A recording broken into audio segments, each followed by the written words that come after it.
오늘 우리가 이제 성탄 찬양을 올려드렸는데요.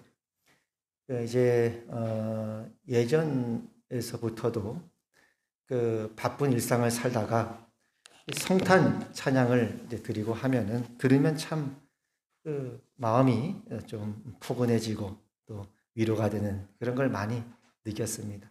여러분도 좀 그러셨나요? 이렇게 성탄 찬양만 들으면 바쁜 일상 속에서도 갑자기 마음이 이제 멈추는 것 같고 포근한 것 같고 그런 느낌을 가졌는데 1년에 이제 성탄절이나 성탄주일이나 그렇게 이제 한두 번 찬양하기가 너무 아쉬워서 요즘 또 대림절을 맞이해서 우리가 이제 한 달을 보내고 있는데 성탄 전까지는 예배 때 성탄 찬양을 좀 하나씩 해서 우리가 함께 좀 찬양을 했으면 좋겠다 이런 생각이 듭니다.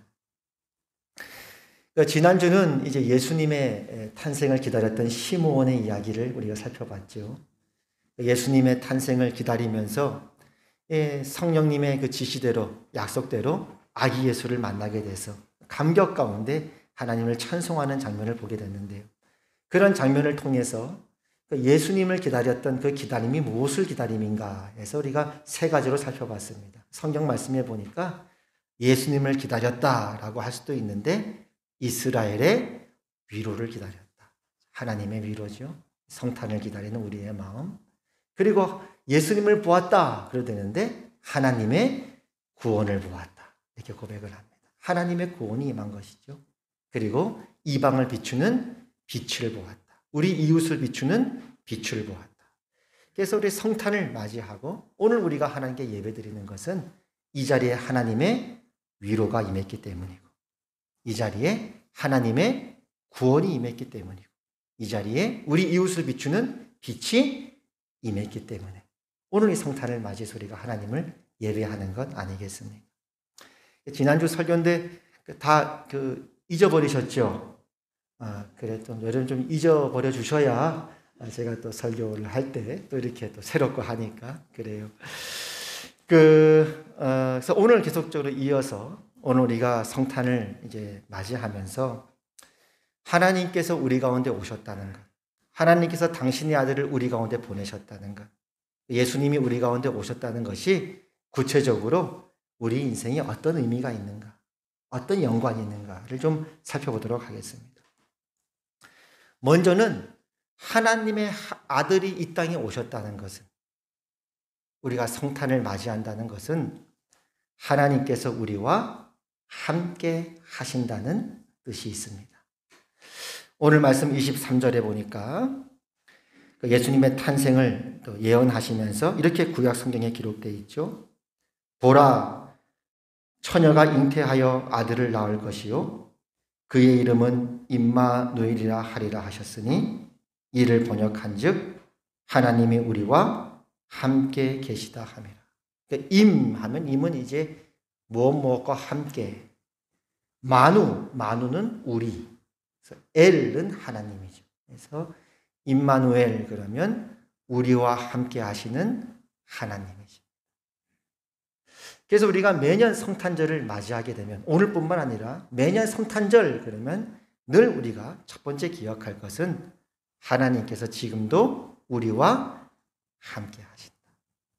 꼭 기억하십시오. 내가 어디에 있든지 그것이 광야이든지 그것이 가나안이든지 어디에 있든지 간에 하나님께서 지금도 나와 함께 하시는 하나님이시다. 꼭 기억하시길 바랍니다. 우리 이제 오늘 한나도 이제 지방으로 이사를 가는데 어디 있든지 간에 하나님께서 나와 함께 하신다. 꼭 기억하시고 가시길 바랍니다. 우리가 이제 선교사님들을 특별히 귀하게 생각하는 것 중에 하나가 그 현지인들을 위해서 열악한 환경에도 불구하고 먼 이국 땅으로 자신의 이제 고향을 떠나서 그들과 함께하기 위해서 이제 먼 나라로 가서 섬기고 희생하지 않습니까? 우리나라 조선시대 때에도 그 많은 선교사님들이 오셨는데 그 양화진 혹시 가보셨습니까? 지금 이제 합정역 근처에 양화진이라는 곳에 이제 선교사님들 무덤이 있지 않습니까? 거기 가면 이제 선교사님들의 무덤이 쫙 있는데 그 중에 특별히 이제 마음이 짠한 건 뭐냐면 그 선교사님들의 자녀들의 무덤이 같이 있는 겁니다. 자녀들의 그 나이를 보면은 때로는 3살, 때로는 4살. 그래서 그렇게 이제 모든 가족이 함께 와서 그 100년 전에, 100여 년 전에 우리 조선 사람들과 함께 하기 위해서 이국 땅으로 여기까지 왔던 그 선교사님들의 그런 어떤 희생들, 그들의 섬김들, 복음을 들고 왔던 그런 분들, 그분들에게 우리가 늘 고마움을 표하지 않습니까? 그래서 어떤 분은 이렇게 얘기하기도 해요. 예수님은 최초의 선교사셨다. 우리가 늘 흔히 얘기하듯이 저 높고 높은 보좌를 떠나서 이 낮고 낮은 땅 위에, 구유 위에, 우리의 삶 속에, 현실 속에 이 땅에 예수님께서 내려오신 것 아니겠습니까? 그래서 우리가 이제 매년 12월 우리가 늘 성탄을 맞이하면서 한 해를 마무리하는데, 성탄 그러면 첫 번째 떠오르는 단어 중에 하나가 뭐냐면, 한번 따라해 봅시다. 함께. 성탄 그러면 하나님께서 지금도 나와 또 우리 자녀와 함께 하시는구나. 근데 이제 성경에 보니까 그 함께하고 또 짝을 이루는 단어가 있어요. 함께 다음에 짝을 이루는 단어가 뭐냐면 도우신다. 우리와 함께 하셔서 우리를 도우신답니다. 이사야서에 보니까 이런 말씀이 있어요.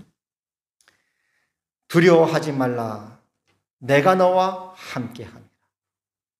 놀라지 말라. 나는 내 하나님이 됨이라. 내가 너를 굳세게 하리라. 참으로 너를 도와주리라. 참으로 나의 의로운 오른손으로 너를 붙들리라. 그래서 하나님께서 우리와 함께 하신다라는 것 속에서는 늘 함께 연결된 단어가 있는데, 그것이 함께 하셔서 우리를 도우시는 하나님이시다. 사실 우리가 이제 살면 살수록 우리 혼자서는 이 세상을 살아갈 수가 없다. 우리는 반드시 도움이 필요하다. 그런 걸 느끼지 않습니다. 오죽했으면 하나님께서 아담을 위해서 하와를 만드시면서 그 하와를 뭐라고 명령하셨어요? 돕는 배필. 그러니까 하나님은 누구보다 우리를 잘 알아요. 에덴 동산이었지만 환경적으로는 그래도 아주 그 완벽한 환경이었지만, 물론 뱀이 있었고 사단의 공격이 있었죠. 그래서 하나님께서는 아담에게는 돕는 배필이 필요한 걸 하나님이 알고 계셨어요. 우리의 처지를 알고 계시는 것이죠. 하나님을 모르는 사람들은 뭐 그런 경우도 있어요. 아니, 하나님이 어딨어? 내 주먹을 믿지. 그렇죠? 그거는 이제 하나님을 모를 뿐 아니라 그야말로 우리 자신에 대해서 잘 모르는 그런 이야기 아닙니까? 우리가 살면서 가만히 보면 살아가는 게 우리 힘만으로 됩니까? 우리 의지만으로 됩니까? 우리 힘만으로 되지 않죠. 이런 말도 있지 않습니까? 우리가 앞날을 알 수 없는데 3초를 알 수가 없다. 3초를 알면 교통사고가 안 나잖아. 3초 후에 내가 부딪힐 걸 알면 그렇게 달리겠어요. 우리는 3초를 알 수가 없어요. 그래서 여러분들도 이제 목사님 기도해 주세요. 그거 고백 가운데 그 고백이 뭐냐면 제 힘만으로는 안 됩니다. 목사님 기도해 주세요. 제가 이제 그 고등학교 3학년 때, 지금도 기억이 나는데, 그때는 이제 학력고사를 봤잖아요. 내일이 이제 학력고사인데 고등학교 3학년 때인데, 그때 이제 핸드폰이 없으니까 집 전화인데 계속 전화가 울리는 거예요. 계속 전화가 와서 목사님께서도 전화가 와서 내일 시험인데 잘 봐라. 내가 기도해 줄게. 이게 전화가 오니까 얼마나 힘이 되고 위로가 되는지 몰랐어요. 위로가 됐었어요. 저는 요즘도 그래서 고등학교 3학년 이제 이번 주에 이제 시험이 있었는데 수능 전날이면 꼭 전화를 하려고 합니다. 전화해서 고생했다. 많이 했었다. 같이 기도해 줄게. 같이 기도하고 하지. 어떻게 좀 시험 좀 잘 봤다고 합니까? 잘 봤다고요. 우리 이삭이 좀 시험 좀 잘 봤다 그래요? 아, 시험지를 잘 봤다고. 뭐 그러면 됐습니다. 시험지 잘 봤으면 됐습니다. 잘 본 거죠. 늘 기도해 주는 것이죠. 근데 이제 저도 기도가 필요해요. 이제 설교가 준비가 안 되고 그럴 때는 이번 주에 뭘 설교를 할까? 근데 하나님이 말씀을 주셔야 하지, 그건 뭐 제가 뭐 만들어낼 수 있는 게 아니잖아요. 설교 준비하다가 도무지 감이 안 잡혀요. 이게 화요일쯤에는 설교가 나와야, 수요일까지 나와야 그 설교를 보면서 곱씹으면서 준비를 하고 기도하는데, 이거 목요일, 금요일에도 설교가 안 나오면 마음이 이제 급해지기 시작하는 거예요. 그래서 어떤 꿈을 꾸기도 하냐면은, 꿈속에서 하도 이제 그 설교 준비가 안 나오니까 설교문을 아직 뽑지 못하는 거예요. 토요일까지, 주일까지. 이 꿈속의 시간을 보니까 11시 10분이네요. 주일 예배 시작됐는데 제 몸은 집에 와 있는 거예요. 설교문을 못 뽑은 거예요. 어떡하나. 우리 김무은 전사께 연락해가지고 사회 먼저 보라 그래야 되겠다. 어떡하나. 그리고 깰 때도 있습니다. 그러면 이제 당연히 기도 부탁을 합니다. 저도 기도 부탁을 당연히 하죠. 여보 꼭 기도해줘. 나 설교 좀 나올 수 있도록 기도해줘. 그리고 딸들한테도 기도 부탁합니다. 또 아빠 위에 꼭 기도해주라. 하나님의 도우심이 없이는 우리는 살 수가 없는 자들 아니에요. 병들면 어떡합니까? 우리가 마음대로 할 수 있습니다. 삶과 죽음의 문제는 어떡합니까? 우리 마음대로 할 수 있습니다. 죄 문제는 어떻게 합니까? 죄는 우리가 뭐 마음대로 할 수 있습니다. 죄에도 힘이 있습니다. 그리고 예수님을 믿고 살아가는 우리 믿는 사람들조차도 이 땅에서는 그런 어려운 생활을 하고 그런 여러 가지 많은 어려움이 있잖아요. 3가지 위협이 있다고 하죠. 이 땅을 살아가는데. 세상의 위협, 그리고 사탄의 공격, 그리고 내 육신의 연약함, 이 3가지. 세상의 위협이 있고, 세상의 문화, 세상의 가치관, 사탄의 공격, 그리고 내 육신의 연약함. 그래서 하나님은 누가 잘 아세요. 우리 처지를 너무 잘 아세요. 하나님의 도움이 없이는 살 수 없다는 걸 하나님이 아세요. 아담이 구하기도 전에도 하나님은 남자가 혼자서 독처하는 것이 좋지 못하셔서 도움이 필요해서 돕는 배필을 지어주겠다고 결심하신 분은 하나님이셨어요. 아담이 구하지도 않았는데 하나님은 우리를 잘 아시니까. 그래서 하나님은 우리를 돕고자 하시고, 그래서 당신의 아들을 이 땅에 보내셔서 우리와 함께 하실 뿐 아니라 우리를 도우시는 하나님이신 줄을 믿으시기를 바랍니다.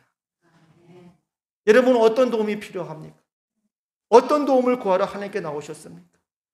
주여 우리와 함께 해주시고 주의 크신 팔을 펴사 우리를 도와 주시옵소서. 우리와 함께하여 주시옵소서. 어디 있든지 우리와 동행하여 주시옵소서.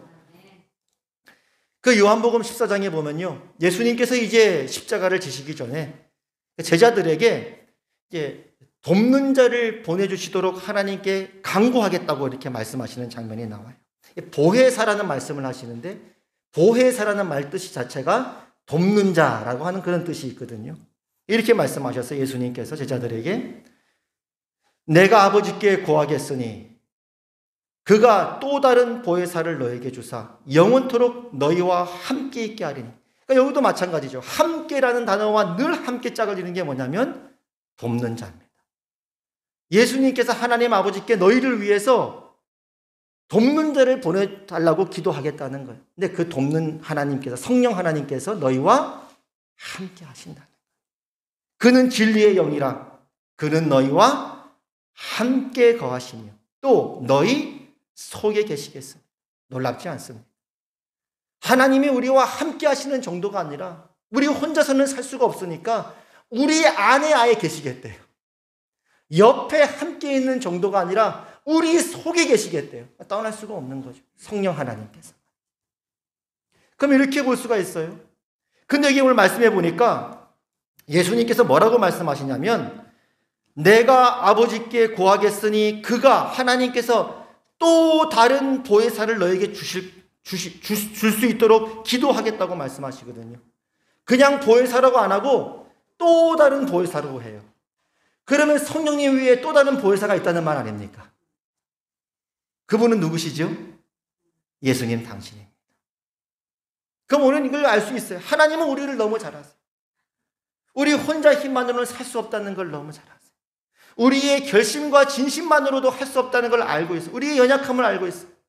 베드로가 뭐라 그랬습니까? 주님, 다른 사람은 몰라도 나만큼은 예수님 부인하지 않고 버리지 않겠다고 했잖아요. 예수님은 알고 있었어요. 너가 오늘 울기 전에 나를 3번 모른다 할 것이다. 그러나 내가 너를 위해 기도할 것이다. 너는 돌이킨 후에 내 형제를 굳게 하여라. 하나님은 알고 있는 거예요. 우리 혼자 아무리 결심해도, 아무리 진심으로 얘기해도, 아무리 우리가 자신만만해도 우리가 너무 연약한 걸 하나님 알고 계시는 거예요.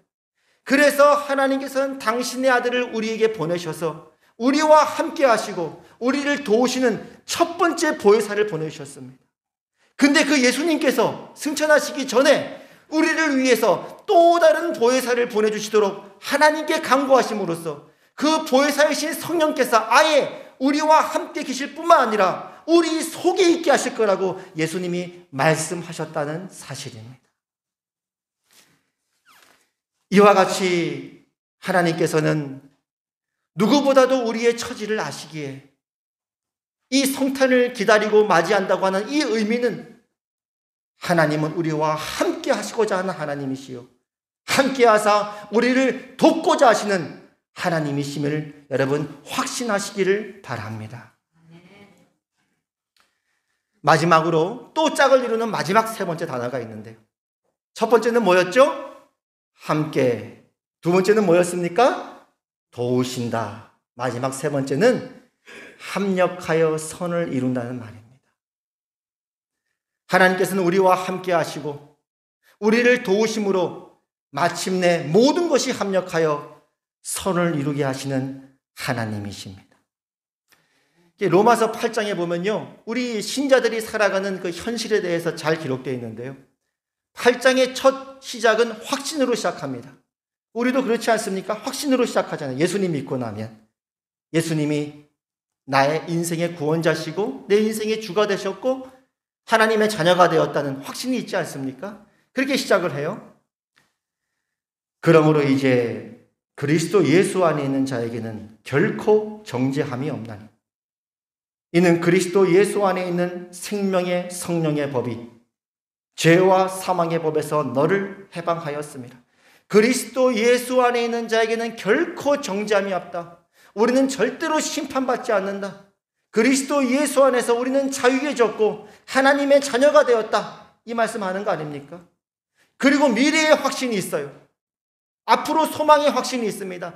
결단코 하나님의 사랑에서 우리를 끊을 자가 없고 하나님의 그 사랑이 우리를 지킬 것이고 반드시 구원의 완성에 이르게 할 것이다 라고 하는 그런 미래의 확신이 있죠. 그래서 로마서 8장에 보면 마지막 구절도 확신으로 끝납니다. 내가 확신하노니 사망이나 생명이나 천사들이나 권세자들이나 현재일이나 장래일이나 능력이나 높음이나 깊음이나 다른 어떤 피조물이라도 우리를 우리 주 그리스도 예수 안에 있는 하나님의 사랑에서 끊을 수 없으리라. 로마서 8장 처음에 뭘로 시작했다고요? 확신으로 시작했습니다.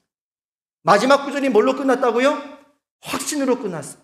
현재의 확신, 결코 정죄함이 없는 하나님의 자녀가 된 그 은혜, 미래의 확신, 어떤 것도 하나님의 사랑에서 끊을 수 없는 그 확신, 그 확신과 확신 사이를 살고 있는 성도들의 현실은 고달픔이라고 이야기를 합니다. 8장 중간에 이렇게 얘기하죠. 생각하건대 현재의 고난은 장차 우리에게 나타날 영광과 비교할 수 없도다. 자녀이면 또한 상속자 곧 하나님의 상속자요 그리스도와 함께한 상속자니 우리가 그와 함께 영광을 받기 위하여 고난도 함께 받아야 할 것이니라. 우리는 확신으로 예수님을 믿는 삶을 시작했고 확신으로 우리의 미래를 확신하고 있습니다. 하나님의 사랑이 나를 붙들 것을 확신하고 있습니다. 근데 살아가는 현실은 고달프다 이거예요. 그러니까 뭐가 필요하죠? 도움이 필요합니다. 그래서 보혜사 성령님이 우리를 도우신답니다. 어떻게 도우시냐?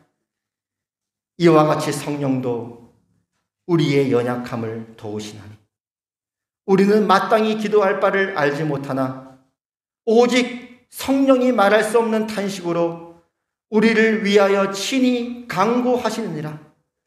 마음을 살피시는 이가 성령의 생각을 아시나니 이는 성령이 하나님의 뜻대로 성도를 위하여 간구하심이니라.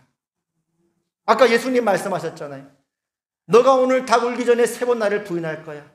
그러나 내가 너를 위해 기도하였노니 너는 돌이킨 후에 내 형제를 굳게 하라. 성령님이 또 우리를 도우신답니다. 말할 수 없는 탄식으로 지금도 여러분을 위해 기도하고 계시답니다.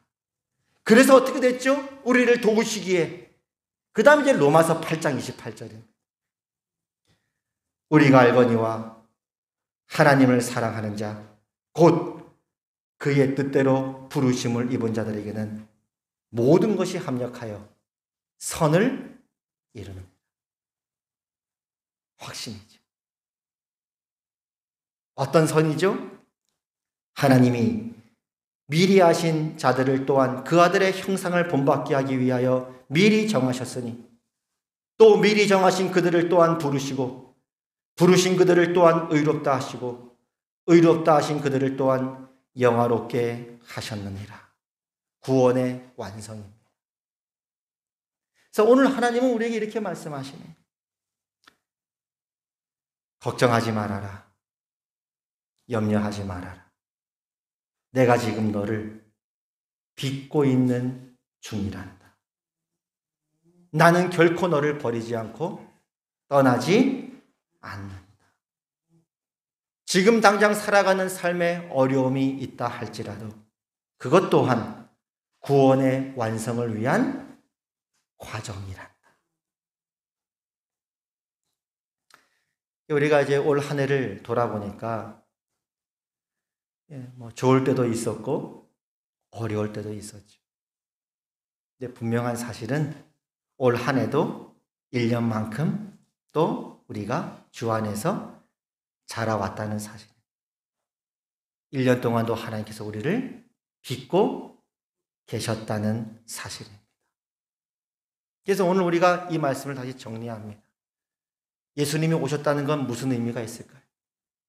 하나님께서 당신의 아들을 우리 가운데 보냈다는 게 무슨 의미가 있을까요? 12월 25일 성탄절을 기다린다는 것이 오늘 우리의 삶 가운데 어떤 연관이 있을까요? 그것은 세 가지를 살펴보았습니다. 한번 따라해봅시다. 함께. 두 번째입니다. 도움. 세 번째는 합력해 선을 이루는 거니까 그 한자로 그냥 형통합시다. 형통. 하나님께서 여러분과 함께 하신다는 뜻이요. 하나님께서 여러분을 지금도 도우신다는 뜻이요. 여러분의 인생의 모든 것이 합력하여 선을 이루어서 마침내 여러분을 향한 하나님의 구원이 완성된다는 뜻입니다. 요셉의 인생이 이제 대표적으로 그런 하나님의 인도하심을 볼 수 있는데요. 여러분 이제 옛날 얘기니까 그렇지 형들이 요셉을 노예로 팔아버렸잖아요. 그러니까 누구 옛날 얘기고 우리가 직접 가까이 안 하는 사람 이야기가 그렇지 오늘 우리의 이야기라고 한번 생각을 해보세요. 우리 교회에 예를 들어 우리 초씨는 없으니까 초집사로 하겠습니다. 우리 교회 초집사님이 계신데 그 초집사님의 형이 큰아들이 둘째 아들을 미국에 입양으로 팔아버렸다. 돈 받고. 고아원에 돈 받고 팔아버렸다. 그러면 우리가 할 말이 없잖아요. 요셉의 인생이 이렇게 기록되어 있어요. 요셉이 이끌려 애굽에 내려가매 바로의 신하 친위대장 애굽 사람 보디발이 그를 그리로 데려간 이스마엘 사람의 손에서 요셉을 사니라. 근데 그 다음 이렇게 나와 있어요. 여호와께서 요셉과 함께 하심으로 그가 형통한 자가 되어 그의 주인 애굽 사람의 집에 있으니 그의 주인이 여호와께서 그와 함께 하심을 보며 또 여호와께서 그의 범사에 형통하게 하심을 보았다. 여기도 보니까 함께하고 짝을 이룬 단어가 뭐예요? 형통입니다. 함께 하셨고 우리를 도우셨고 모든 것이 합력하여 선을 이루게 하셨다는 거죠. 근데 요셉이 이제 고난이 더 있죠. 거기서 그치지 않죠. 팔려간 애굽 땅에서 누명을 씌워서 또 이렇게 감옥에 갇히게 되었습니다. 이렇게 기록되어 있습니다. 이에 요셉이 주인이 그를 잡아 옥에 가두니 그 옥은 왕의 죄수를 가두는 곳이었더라. 요셉이 옥에 갇혔으나 그 다음 더 있다는 거예요. 그게 끝이 아니라는 겁니다. 여호와께서 요셉과 함께 하시고 그에게 인자를 더하사 간수장에게 은혜를 받게 하시매 간수장이 옥중죄수를 다 요셉의 손에 맡김으로 그 재반 사물을 요셉이 처리하고 간수장은 그의 손에 맡긴 것을 무엇이든지 살펴보지 아니하였으니 이는 여호와께서 요셉과 함께 하심이라. 여호와께서 그를 범사에 형통하게 하셨더라. 사랑하는 아들, 딸들아, 내가 왜 내 아들을 너에게 보냈는 줄 아니? 내 아들이 왜 너희에게 이 땅에 내려왔는 줄 아니? 그것은 내가 너와 함께 하기 위해서였어. 그것은 내가 너를 돕기 위해서였어. 너와 함께하고 너를 돕는 하나님은 너의 인생을 붙들어 줄 것이고 모든 것이 합력하여 선을 이루게 할 것이야. 그 하나님을 믿느냐? 믿으시면 아멘 하시기 바랍니다. 결국 요셉의 인생은 이스라엘 백성을 구원하는 데 사용이 되었지요. 요셉이 이렇게 마지막 고백을 합니다. 요셉이 그 형들에게 이르되 나는 요셉이라 내 아버지께서 아직 살아계시나이까. 형들이 그 앞에서 놀라서 대답하지 못하더라. 요셉이 형들에게 이르되 내게로 가까이 오소서. 그들이 가까이 가니 나는 당신들의 아우 요셉이니 당신들이 애굽의 판자라. 당신들이 나를 이곳에 팔았다고 해서 근심하지 마소서. 한탄하지 마소서. 하나님이 생명을 구원하시려고 나를 당신들보다 먼저 보내셨나이다. 하나님이 큰 구원으로 당신들의 생명을 보존하고 당신들의 후손을 세상에 두시려고 나를 당신들보다 먼저 보내셨나니 그런즉 나를 이리로 보내는 당신들이 아니요 하나님이시다. 오늘은 매년마다 올해도 성탄 한 분이 세 가지를 기억합니다. 우리 오늘 이현수 아드님 또 귀한 걸음 하셨습니다. 귀한 걸음 하셨고 참 교회에 이렇게 한번 나오는 것이 사실 쉽지 않고 또 큰 결단이 필요한데 이렇게 오셨습니다.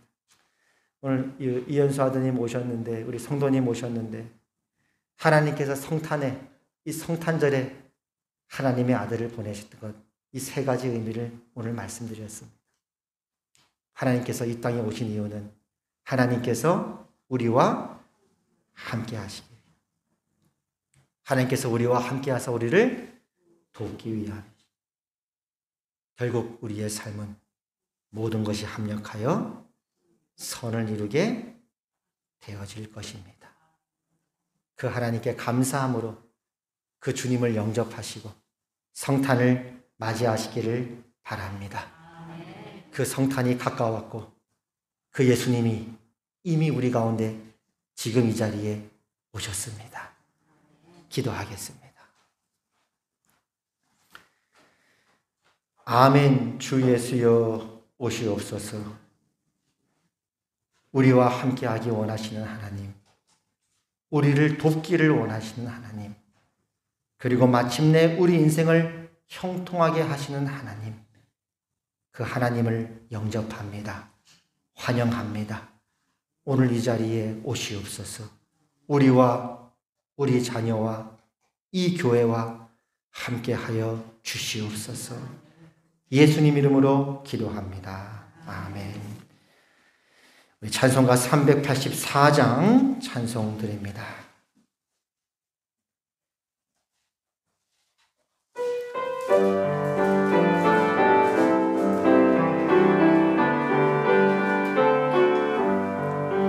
나의 갈 길 다가도록 예수 인도하시니 내 주 안에 있는 그를 어찌 의심하리요. 믿음으로 사는 자는 하늘 위로 받겠네. 무슨 만나든지 만사 형통하리.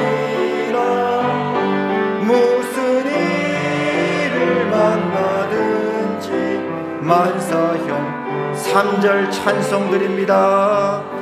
나의 갈 길 다가도록 예수 인도하시니 그의 사랑 어찌 큰지 말로 할 수 없도다.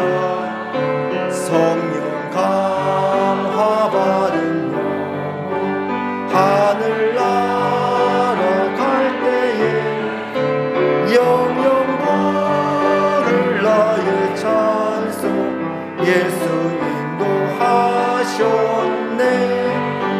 영영 부를 나의 찬송 예수 인도하셨네. 아멘.